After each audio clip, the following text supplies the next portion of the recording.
Good morning sa inyo. Updated na naman tayo. Araw ng Sabado ngayon, May 9. Yun, alam niyo naman, payday ngayon. So ito, iikot ko kayo dito sa lupa namin. Ito.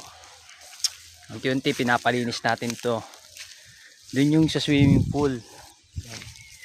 Ito pataas. Updated muna tayo ngayon. So may natawag cancel ko muna yan. Iikot ko kayo dito sa lugar namin. Yan, may nagigib dyan. Ayan, pinagawa kasi namin yung poso. Yan dyan. So wala naman nagamit. Nag-request sa akin na kung pwede daw gamitin nila yung poso namin. Kasi wala silang tubig doon. So wala naman problema. Para magamit, para mapalitan. Sila nag-iigib. Ayun yung unang pinagawa namin ng tubig, poso yan. Yeah, sila muna nagamit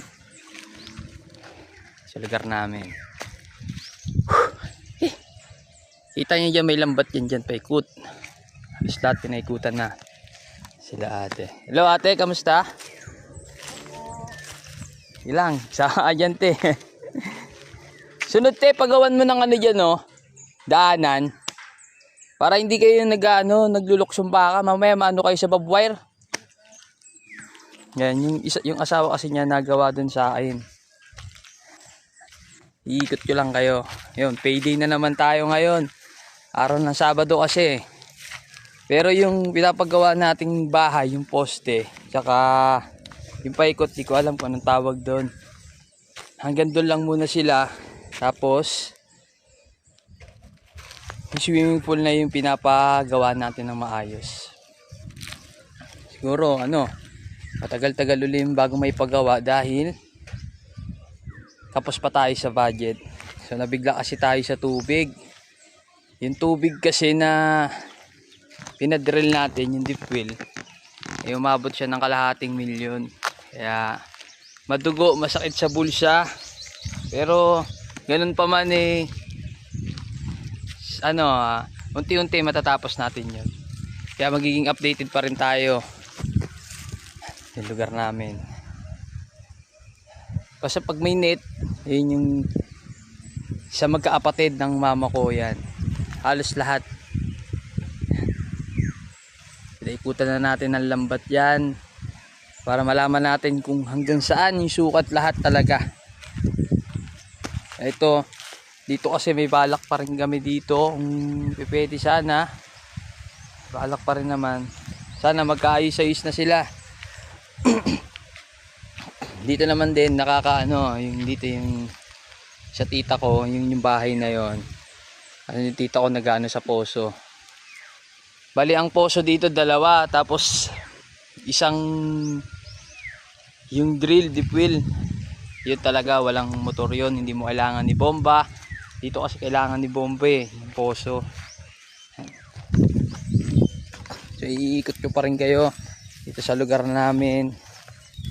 Ayan, ginawa kong kulungan.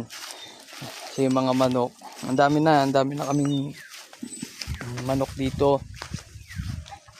Siguro nasa mahigit kulang-kulang 30. Pag naglakihan na. Ayun yung tita ko. Bomba. Mga sisiw.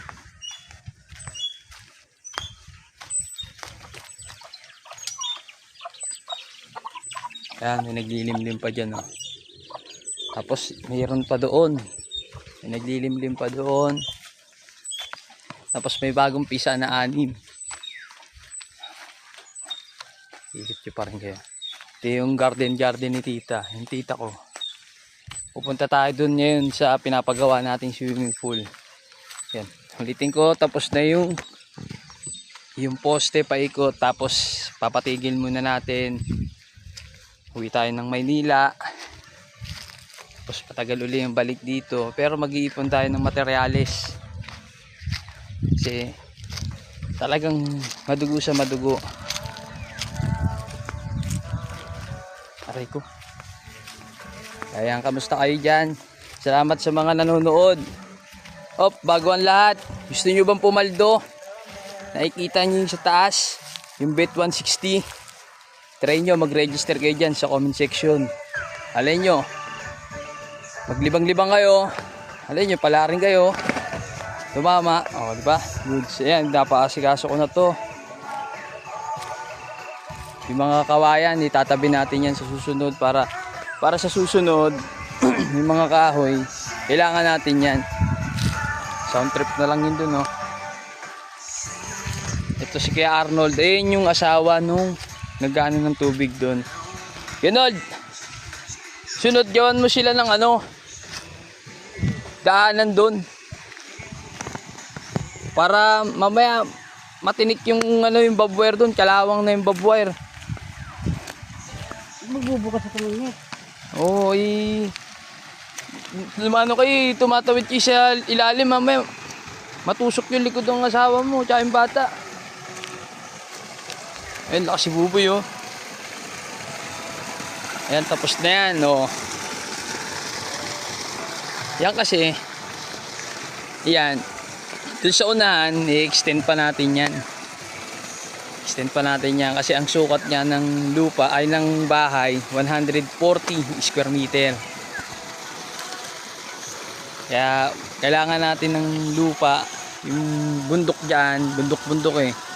Patagin natin konti, ilalagay natin dito sa loob kasi mataas yung bahay. Ito yung swimming pool, yan, niyayari na nila. Siguro mga ano na lang to, wala na siguro 2 linggo. Tapos na to, tiles so ano. Kasi dito na sila talaga nagawa.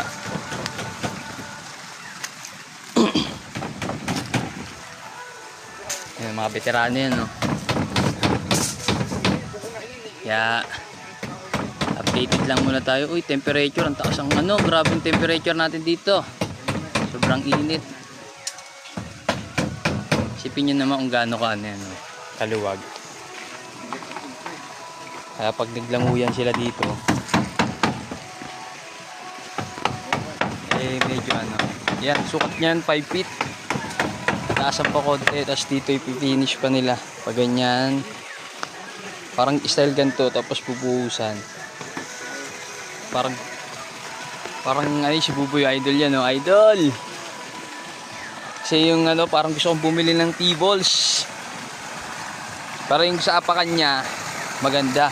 Yan, yung tubig ganun pa rin, hindi nagbabago yan, malakas pa rin yung tubig. Ayan, nalilibot